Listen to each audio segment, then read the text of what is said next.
Bueno, como lo decía Humberto antes de la pausa, desde la matriz, 400 años de la presencia y del servicio de la Iglesia en Uruguay, es esta publicación, la verdad maravillosa, la estábamos mirando recién en la pausa, durante la pausa, un libro fantástico con un trabajo de edición muy, pero muy bueno y muy destacado, por cierto, cuidado en la fotografía, que está presentando, obviamente, por parte del cardenal Daniel Sturla, a quien tenemos esta mañana con nosotros desde tempranito. Se vino el cardenal a escuchar el programa. ¿Cómo le va, Sturla? Buen día. Muy bien, buenos días. Me vine temprano, pero bien. Es una publicación muy amplia, yo la estaba mirando, ¿no? Ojeándola. Es una publicación muy amplia que abarca o que comienza desde los españoles conquistadores y cristianos o católicos y aquellos indios paganos hasta nuestros días. Exacto, nosotros pensamos que el 2 de febrero del 2016 hizo 500 años que Solís llegara a nuestro actual territorio, ahí en la bahía de Nuestra Señora de la Candelaria, la actual Punta del Este, justamente un 2 de febrero, por eso le pone Bahía de la Candelaria, y ahí también, como se solía hacer, se implantó la cruz, o sea que en realidad hay 500 años, pero 100 años pasaron con algunos intentos de poblamiento en lo que hoy es nuestro territorio, hasta que hace 400 años, por 1620, comienzan los misioneros a fundar los primeros pueblos de reducciones en la desembocadura del Río Negro y después al norte, en lo que era, digamos, la banda oriental, aunque hoy ya no es territorio nuestro, las misiones jesuíticas de esos 7 pueblos misioneros que Artigas reclama en las instrucciones del 13. Entonces, estamos yendo hacia los 400 años de una presencia constante de la Iglesia en el Uruguay. ¿Qué recoge el trabajo específicamente? ¿O de qué manera se encara el trabajo? Porque 400 años plasmarlos en una publicación debe ser difícil. Sí. Entonces, ¿qué es lo que se quiere reflejar acá? Bueno, no es un libro de historia en el sentido, digamos, científico que puede tener la palabra historia. Eso ya es una definición. Exacto. Viene a ser una crónica de la presencia católica en el Uruguay, o si se quiere, de la identidad católica en el Uruguay. Desde esos primeros misioneros, todo lo que realizaron, todo lo que significa, por ejemplo, el mate. El mate era una hierba, una planta que crecía en forma silvestre. Son los jesuitas los que le dan el hecho de tomar mate y no masticar la hierba como hacían los guaraní, le ponen la bombilla y de algún modo se populariza lo que es el mate. Si hay algo, digamos, rioplatense, pero uruguayísimo, es el mate, y eso tiene que ver con la presencia de la Iglesia, con las misiones jesuíticas del Paraguay. Por eso hay una foto muy simpática del Papa rioplatense y jesuita tomando mate. Y desde allí hasta tantas realidades de nuestro país que han tenido a la Iglesia como protagonista, ni que decir en el campo educativo, pero también en leyes sociales, en la fundación de la universidad, de la biblioteca pública, en la ciencia en el Uruguay. Los primeros científicos del Uruguay son 2 sacerdotes, Pérez Castellano y Larrañaga. Bueno, y ahí podríamos seguir la presencia junto a Artigas. Artigas además era de una familia, bueno, por supuesto católicos eran todos en ese momento, pero una familia muy influida por el franciscanismo, es decir, por toda la orden franciscana, porque sus padres y abuelos eran terciarios franciscanos, es decir, pertenecían como laicos a la orden. Y esto, bueno, tiene mucho que ver también con el modo de pensar de Artigas, con ese carácter democrático, con ese privilegiar a los más infelices que está plasmado en el reglamento de tierra. Entonces, bueno, a veces se habla de las raíces del pensamiento artiguista. Qué bueno que también se tenga en cuenta esa raíz cristiana y franciscana. Hay, bueno, fotografías históricas maravillosas que estábamos recorriendo ahora. ¿Cómo ha sido ese trabajo de recopilación de los documentos, no? Algunas de ellas estamos viendo. Algunas estamos viendo allí. Ha sido... Esa es la catedral, ¿no? Esa es la catedral antes de la reforma que se hizo en 1940. Es decir, la iglesia matriz se comenzó en 1790 a construir.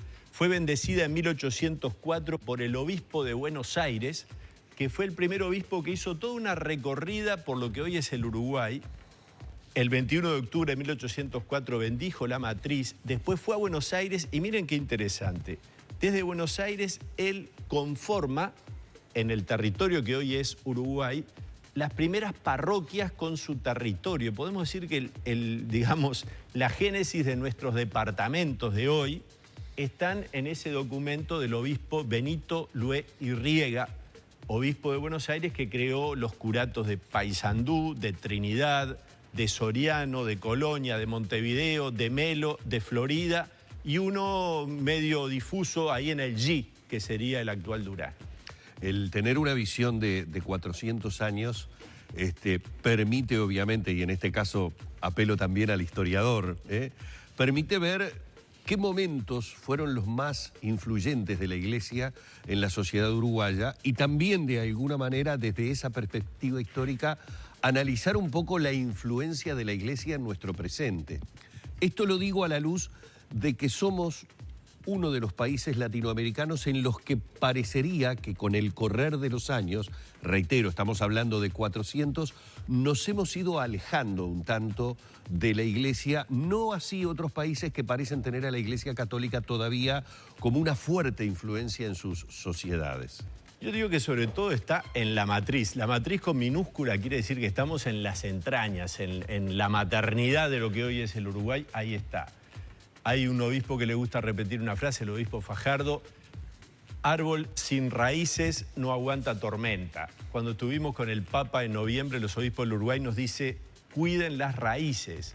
Y yo digo, bueno, en las raíces de lo que hoy es el Uruguay, ahí está la Iglesia, siendo parte y siendo, bueno, a mí me gusta usar la expresión partera de la patria, ¿no? Es la que de algún modo, junto con otros, pero está ahí engendrando lo que hoy es el Uruguay. Sin duda la influencia de la Iglesia en los primeros tiempos fue obviamente muy importante. La pena es cuando se desdeña o cuando se ignora o cuando no se tiene en cuenta esa matriz católica del Uruguay, porque creo justamente que cortamos las raíces y eso cuesta después para aguantar tormentas. Después, como todo Occidente, el Uruguay vivió un proceso secularizador que en nuestro caso preciso del Uruguay, bueno, fue muy fuerte por una serie de factores que por ahí en un artículo de los del libro se habla precisamente de la secularización en el Uruguay.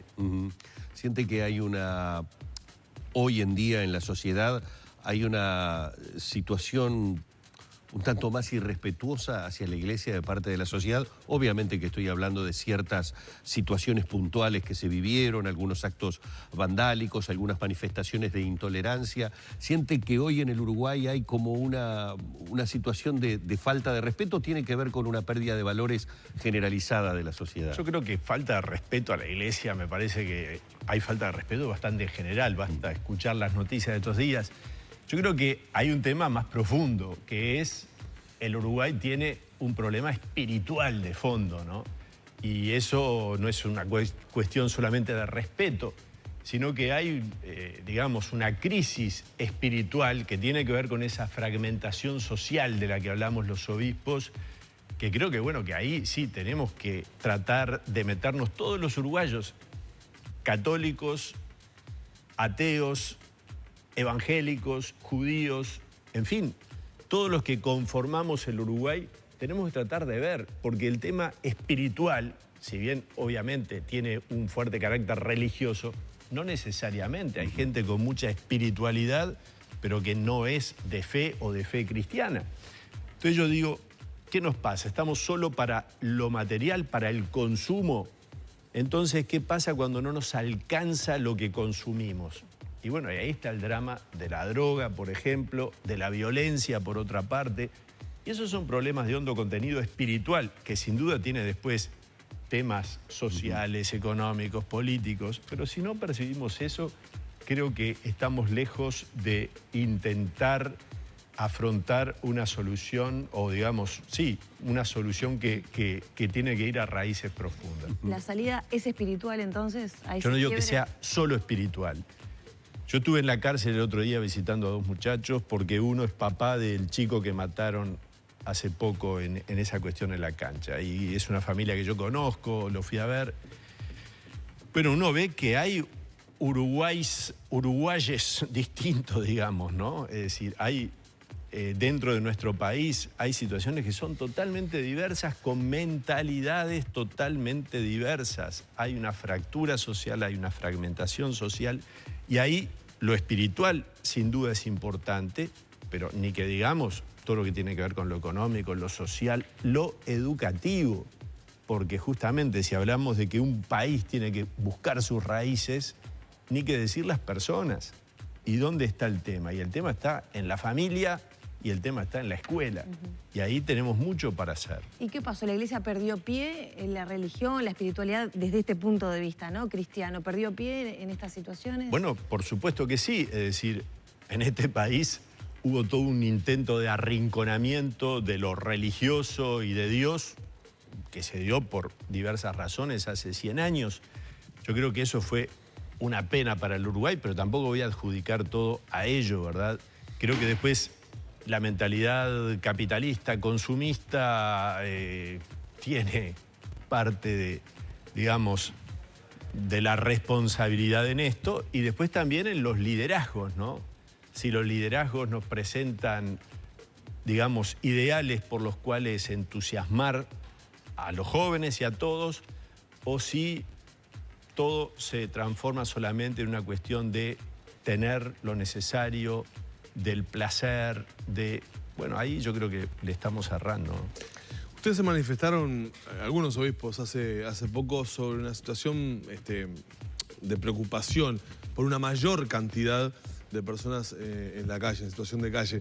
Y particularmente esto llevó incluso a que se generara algún por allí entredicho entre la Intendencia y la Presidencia de la República a través de una carta que Martínez le envía al Presidente de la República, que no se dice públicamente, pero no cayó del todo bien en el Ministerio de Desarrollo Social. ¿Lo ven, lo perciben eso? Y quiero preguntarle a usted, recién lo acaba de mencionar, pero asiste asiduamente a los centros de reclusión carcelarios. ¿Hay una mayor cantidad de población carcelaria que está saliendo a partir del nuevo código que no sabe qué hacer cuando va a la calle? Yo, de los detalles de si están saliendo más gente o no, no lo sé. Lo que sí, los obispos hemos escrito una carta que se llama Construyendo Puentes de Fraternidad en una sociedad fragmentada, que no quiere ser una crítica a este gobierno ni al pasado, sino quiere poner en el tapete un tema que nos tiene que preocupar a todos los uruguayos, que es esa fragmentación social, por decir así. Tenemos los barrios privados por un lado y los asentamientos por otro. Y hay un abismo en el Uruguay en unos y otros. Ayer Javier Miranda, presidente del Frente Amplio, habló de esta fractura social a pesar de todos los avances que ha habido. Y el otro día el doctor Sanguinetti se refirió precisamente a este tiempo como un tiempo de crecimiento económico y decadencia social. Podrá gustar o no las palabras, pero el tema no es un tema solo político o menos político partidario, que la Iglesia no se mete en ello. La Iglesia sí se mete a tratar de decir a todos los uruguayos, a ver, cuidemos este país y tratemos de atender un problema clave. Hay gente que está pasando mal, hay gente con una subcultura que tiene que ver con el delito, con la vida fácil, con la no educación, y cómo revertimos eso. La Iglesia hace un esfuerzo enorme en el tema educativo, bueno. Y en estos últimos 15 años de bonanza económica, de crecimiento del producto, justamente, ¿cómo se puede explicar eso? Bueno, que se haya incrementado esa fractura social. Sin duda, yo no tengo, es decir, concretamente, hay un tema de que hay menos personas bajo el nivel de la pobreza. Eso es un dato estadístico, salió en el INE en abril, y eso es un dato para estar muy contentos. El tema es que hay, parecería en nuestro país, una pobreza dura a la que no se ha llegado.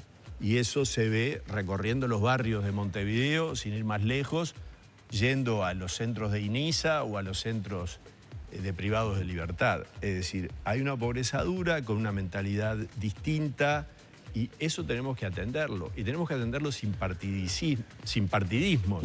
Tenemos que tratar de ver, bueno, cómo salimos adelante. Y el Uruguay tiene posibilidades y recursos de hacerlo, creo que sí, pero necesitamos desideologizar, despartidizar y ponernos a trabajar. No digo que sea lo único, pero sin duda un tema clave es la educación. Usted hablaba de un problema espiritual, ¿por qué no decirlo? De una crisis espiritual del Uruguay, sin ponerle a adosarle a lo espiritual nada religioso. Y junté dos cosas. Me quedé con lo de que en noviembre los obispos del Uruguay se habían encontrado con el Papa y pensé en lo que había significado en su momento la visita de un Papa en nuestro país, lo que muchas veces genera mucho más allá de la Iglesia Católica, de lo que pacifica, de lo que genera espiritualmente.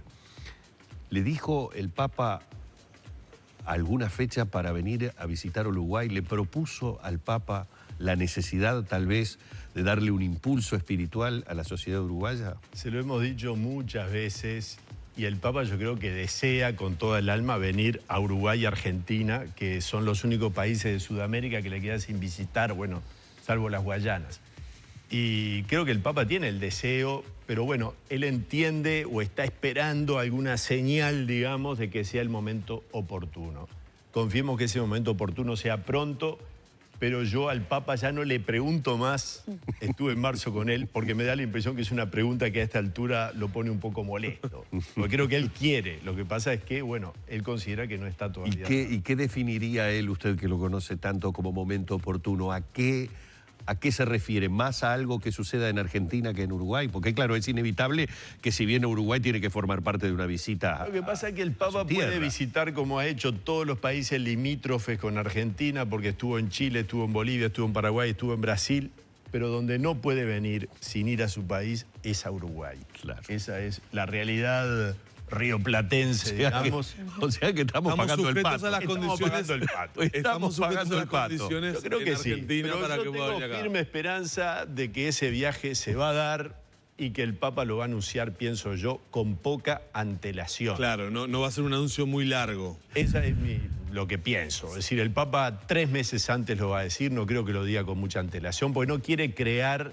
toda una serie de cuestiones que él entiende que, o pienso yo, que él cree que no son las convenientes. Entonces, lo va a avisar cuando crea y yo creo que en 3, 4 meses va a estar. Cardenal, muchísimas gracias. Ha sido un placer ustedes. tenerlo esta mañana. Que Dios los bendiga. Gracias. Gracias. El Cardenal Sturla junto a nosotros en la mañana de Arriba Gente.